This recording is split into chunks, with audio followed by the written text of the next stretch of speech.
দামি উপজেলা নির্বাচন বয়কট করুন, বর্জন করুন।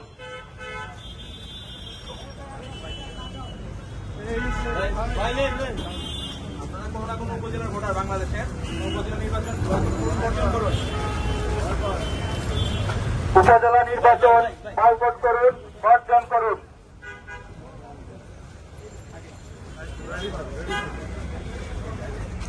অবৈধ এবং ভুয়া উপজেলা নির্বাচন বয়কট করুন, বর্জন করুন। বিএনপির সালাম নিন, উপজেলা নির্বাচন বয়কট করুন, বর্জন করুন।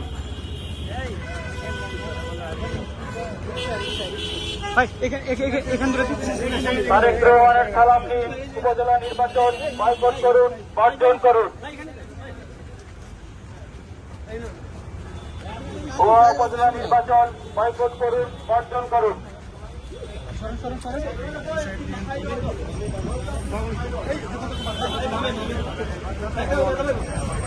উপজেলা নির্বাচন বয়কট করুন, বর্জন করুন।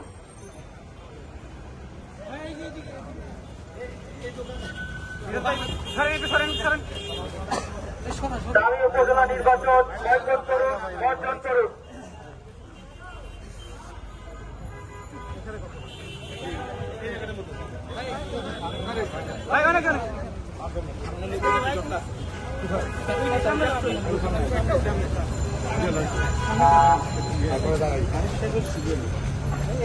দেশনায়ক জনাব তারেক রহমানের সালাম নিন, আসন্ন উপজেলা নির্বাচন বয়কট করুন, বর্জন করুন। তারেক রহমান বীরের বেশে আসবে ফিরে বাংলাদেশে। আসন্ন ভুয়া উপজেলা নির্বাচন বয়কট করুন, বর্জন করুন।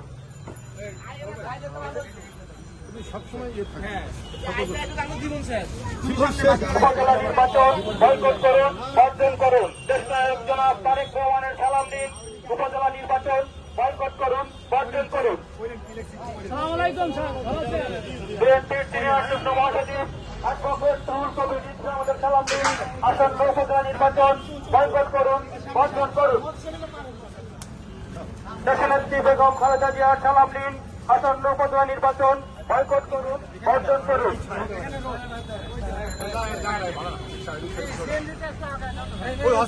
দাবি নির্বাচন বয়কট করুন, বর্জন করুন। উপজেলা নির্বাচন বয়কট করুন, বর্জন করুন।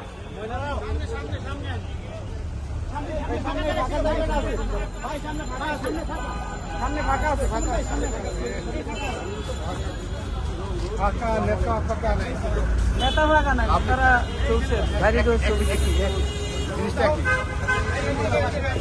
হোটেল তো মানুষ দাঁড়াতে পারবে আরো লোক দেখতে এটা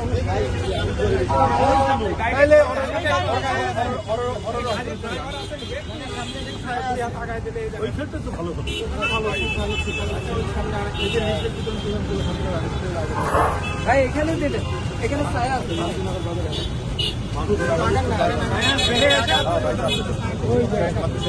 উপজেলা নির্বাচন বয়কট করুন, বর্জন করুন। আসন্ন দাবি উপজেলা নির্বাচন বয়কট করুন, বর্জন করুন।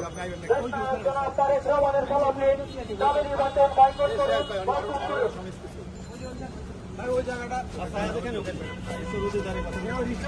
আওয়ামী সরকারের ভুয়া এবং দাবি নির্বাচন বয়কট করুন, বর্জন করুন। জনাব তারেক রহমানের সালাম নিন, ভুয়া এবং উপজেলা নির্বাচন বর্জন করুন এবং দাবি উপজেলা নির্বাচন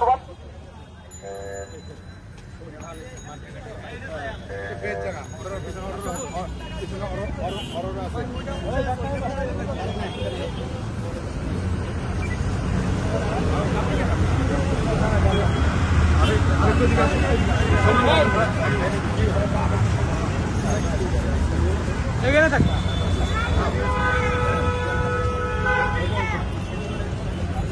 সংগ্রামী ভাই ও বোনেরা, আপনারা জানেন 4 দফা উপজেলা নির্বাচন অনুষ্ঠিত হচ্ছে। এই নির্বাচন সম্পূর্ণরূপে ভুয়া জালিয়াতির নির্বাচন। এই নির্বাচনে জনগণের কোনো ভূমিকা নেই। এই নির্বাচন সম্পূর্ণরূপে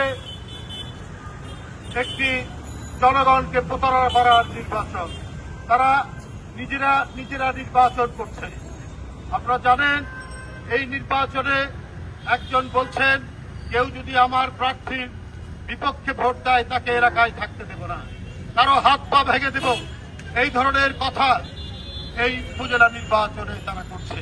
কারণ আজকে যারা ক্ষমতায় আছেন তারা দখলদার সরকার, তাদের জনগণের কোনো ম্যান্ডেট নেই, তারা জনগণের ভোটে নির্বাচিত নয়, তাই জনগণের ভোটের তাদের দরকার হয় না। শেখ হাসিনা যাকে পছন্দ করবেন সেই হবে উপজেলা চেয়ারম্যান।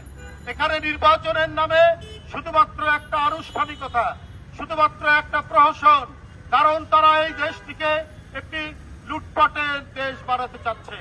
আজকে হাজার হাজার কোটি টাকা পাচার করছে কারা? এই আওয়ামী লীগ এবং তাদের ঘনিষ্ঠ জনরা, তারাই আজকে পাচার করছে। বন্ধুরা আমার, আজকে দুবাইয়ে 394টি বাড়ির খবর পাওয়া গেছে, অত্যন্ত না খুব দামি বাড়ি, 643টি সম্পদের আজকে সংবাদ ছাপা হয়েছে। এরা কারা? এরা হচ্ছে এই সরকারের ঘনিষ্ঠ জন। তারা এই যে ব্যাংক লুট করেছে, এই যে দেশের সম্পদ লুট করেছে, এই যে ফ্লাইওভার পদ্মা সেতুর টাকা লুট করেছে, এই টাকা দিয়েই তারা আজকে দুবাইয়ে বাড়ি বানাচ্ছে। সেই সংবাদ আজকে প্রকাশিত হচ্ছে।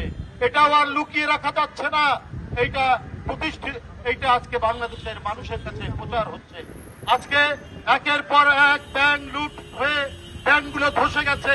এখন একটি ব্যাংক আরেকটি ব্যাংকের সাথে মার্জ করার জন্য নির্দেশ দিয়েছে সরকার। কই মন্ত্রীদের নামে, এমপিদের নামে আপনারা ব্যাংক দিয়েছেন, জন্য তারা এই ব্যাংক দিয়েছে, সেই ব্যাংকগুলো আজকে লোপাট করে দিয়েছে। এখন সরকার ভালো ভালো ব্যাংকের সাথে এই সমস্ত আওয়ামী লীগের লোকদেরকে যে ব্যাংক দিয়েছিল, যেগুলো আজকে খালি হয়ে গেছে, সেগুলোকে এখন মিশিয়ে দিতে চাচ্ছেন, মার্জ করে দিতে চাচ্ছেন। এইভাবে তারা জনগণের টাকা, জনগণের সম্পদ তারা পাচার করেছেন, লুটপাট করার সুযোগ করে দিয়েছেন। তাই সমস্ত বাংলাদেশের ব্যাংক যারা নিয়ন্ত্রণ করে, সেই কেন্দ্রীয় ব্যাংক বাংলাদেশ ব্যাংক, সেই বাংলাদেশ ব্যাংকের ভিতরে কি হচ্ছে এইটা বাংলাদেশের মানুষকে জানতে দেওয়া হচ্ছে না। সেখানে বিধি নিষেধ আরোপ করা হয়েছে সাংবাদিকদের উপর, তারা ওই ব্যাংকের ভিতরে ঢুকে তারা যেন কোনো খবর না জানতে পারে। এই অবস্থা তারা করেছেন, এটা আপনারা সবাই জানেন। একজন বিখ্যাত অর্থনীতিবিদ বলেছেন যে বাংলাদেশ ব্যাংকের ভিতরে একটা বড় ধরনের নাশকতা হয়েছে। গত পরশুদিন থেকে বাংলাদেশ ব্যাংক থেকে পাচার হয়ে গেছে, বাংলাদেশ ব্যাংকের কোড হ্যাক করে সে পাচার হয়ে গেছে।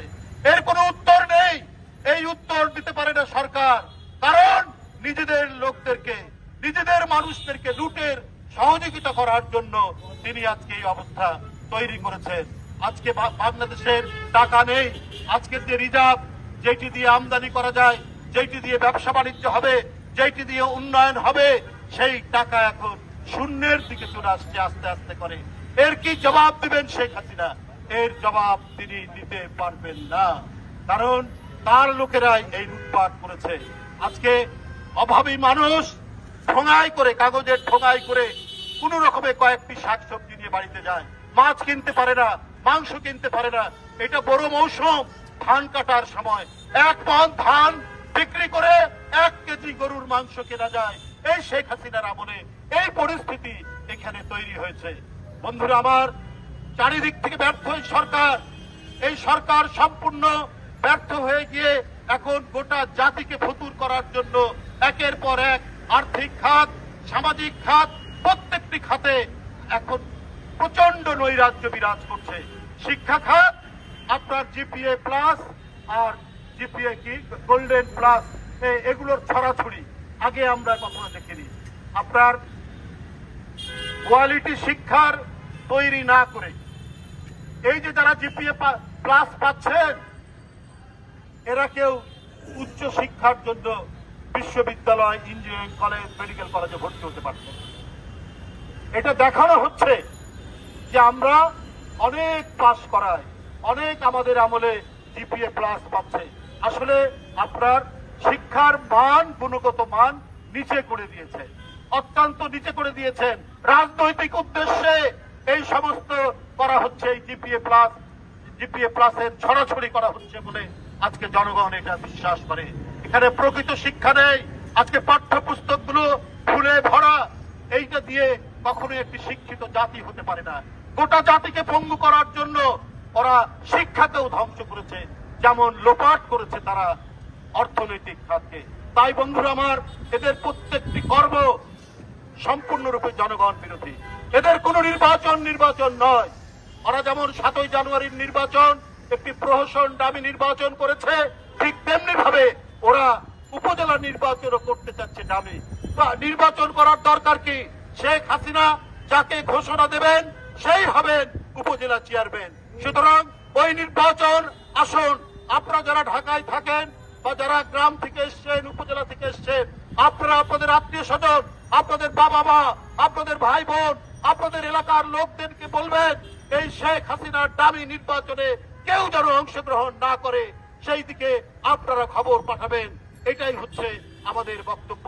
আমরা জনগণের পক্ষ থেকে এই অবৈধ সরকারের দামি নির্বাচন বর্জনের আহ্বান জানিয়ে আমার বক্তব্য শেষ করছি। ধন্যবাদ।